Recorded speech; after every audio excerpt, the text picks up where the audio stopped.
Toda vez que eu arrumo essas prateleiras, eu fico pensando no trabalhão danado que deu para fazer essas peças. É muita tecnologia, minha gente. É coisa de país desenvolvido. Todas essas peças foram feitas em aço ou em ferro fundido. São produtos da indústria siderúrgica. Pois fiquem vocês sabendo que a siderurgia é a espinha dorsal da produção industrial. Como a espinha dorsal é fundamental para o equilíbrio do corpo, a siderurgia é a base para o desenvolvimento da indústria. A produção e o consumo de metais ferrosos são fatores muito importantes para se medir a saúde econômica e o grau de desenvolvimento de um país. Na teleaula de hoje, você vai ficar sabendo que o Brasil é um dos maiores produtores de aço do mundo. Vai ver os problemas ambientais criados pela indústria siderúrgica e vai ficar sabendo do desafio de se harmonizar progresso com qualidade de vida. Hoje nós vamos ver os dois lados da moeda. A indústria siderúrgica é a base do desenvolvimento industrial do país, mas ela cria problemas ambientais, dentro e fora das usinas. A teleaula de hoje tem muito a ver conosco. Vamos nessa?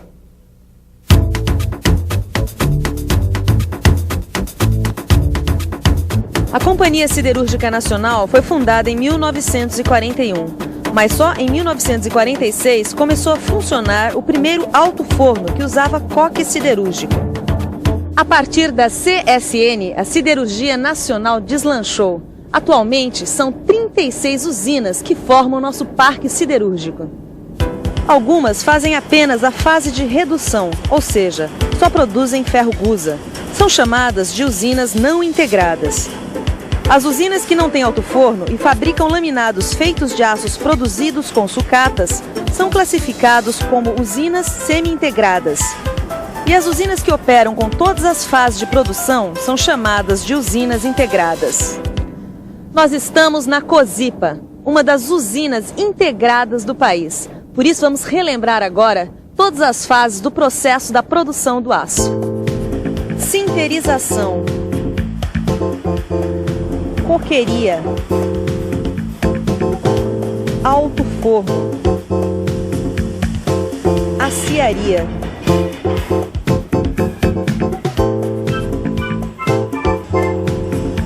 e laminação.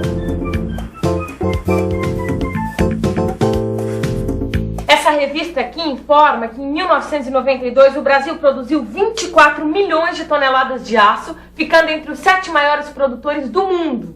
Devagar com a dor que o santo é de barro, hein? Ai, que santo! Que barro, Edgar! A gente tá falando de minério de ferro, ferro-gusa, aço, siderurgia, indústria de base, tudo aquilo que tornou possível o nosso sonho de construir um kart. Você veio me falar em santo de barro, Edgar? Tá bom, eu troco o ditado. Quem com ferro fere, com ferro será ferido. Ih, não entendi.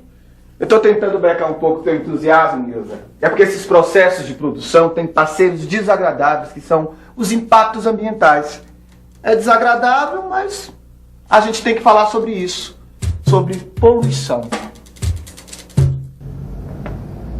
Do minério de ferro até esta peça, o trajeto foi longo. Só que em meio a essa caminhada foi ficando para trás um rastro de poluição no ar, no solo e na água. As vítimas desse drama são os trabalhadores na usina e todos os moradores da região. Pois bem, o Brasil, para ser um país desenvolvido, vai ter que aprender a produzir sem destruir o meio ambiente. A natureza é como as prateleiras desse almoxarifado. Tem uma ordem, cada coisa tem o seu lugar. Se o equilíbrio da natureza for quebrado, as consequências vão ser muito graves. Se a humanidade não abrir o olho, qualquer dia desse a Terra fecha para balanço e não vai sobrar ninguém para contar história, hein?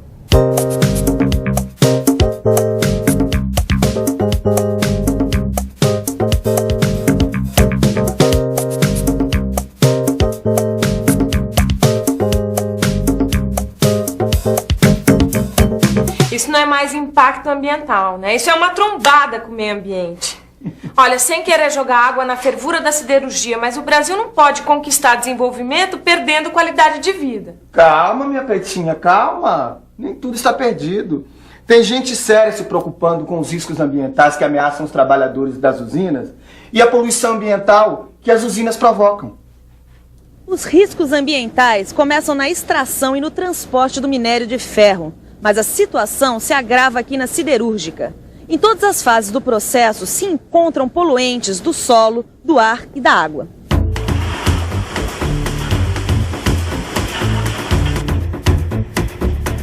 A poluição do ar acontece em todos os setores da usina, começando pelo beneficiamento do minério, passando pela coqueria e pelo alto forno. Nas áreas de fabricação dos produtos semi-acabados, a poluição do ar acontece por causa dos combustíveis e do processo de queima nos fornos.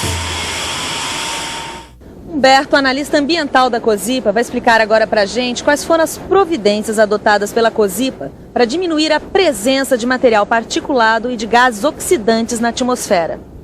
A Cosipa se utiliza de filtro manga, lavador Ventures e precipitador eletrostático que retém as partículas através de campos magnéticos. Completando esse ciclo, essas partículas são enviadas a poços de carepa, onde são utilizados água industrial para que não haja material em ressuspensão. Você reparou que ele falou água industrial? Você sabe o que é isso? Água industrial é água que foi utilizada anteriormente em alguma etapa do processo de fabricação.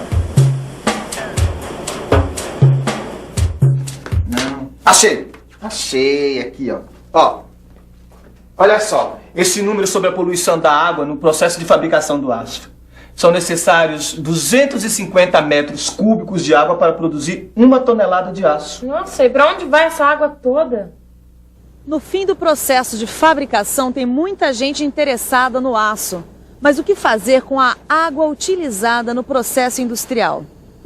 Ela chegou aqui cristalina e agora está neste estado lastimável, com sólidos em suspensão, óleos, graxas, fenóis, sulfetos e cianetos e outros elementos químicos classificados como agentes poluidores.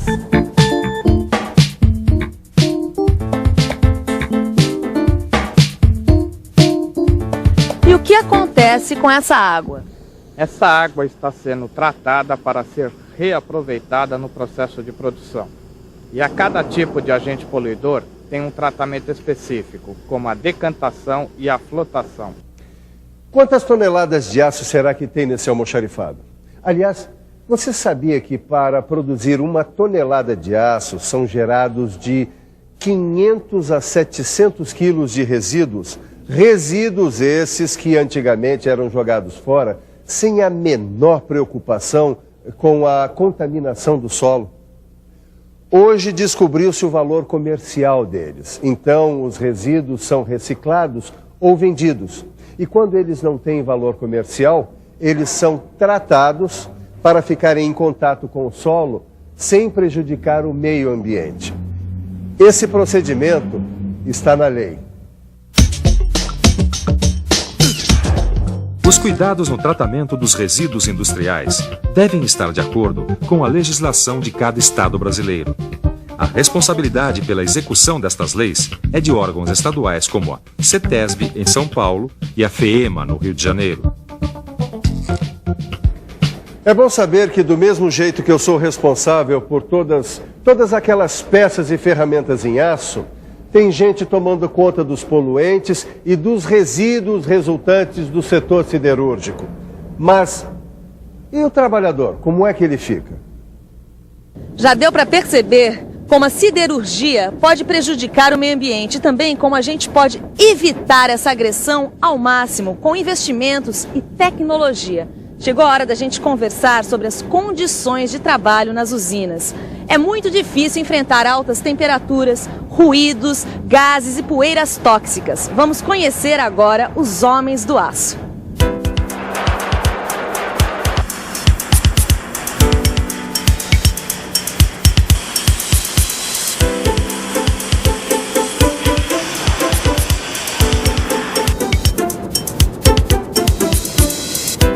Nós estamos aqui com o Antônio, que é engenheiro de segurança na Cosipa. Queria que você explicasse o que são riscos nos locais de trabalho. São as condições adversas que o trabalhador encontra no seu dia a dia para produzir o nosso aço.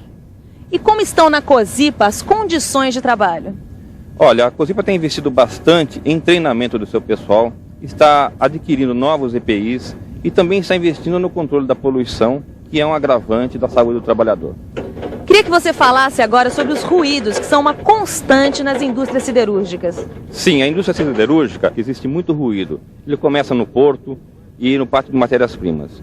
Só que ele culmina bastante na laminação, onde os cilindros para laminar vibram bastante e produz bastante ruído. O ruído excessivo pode causar danos irreversíveis ao aparelho auditivo. Além da perda da audição, o trabalhador poderá sentir tonturas e dor de cabeça. Se medidas de prevenção não forem tomadas, o trabalhador poderá ficar surdo. Para diminuir a poluição sonora, é preciso instalar equipamentos de segurança coletiva, como silenciadores e abafadores de ruídos na própria máquina.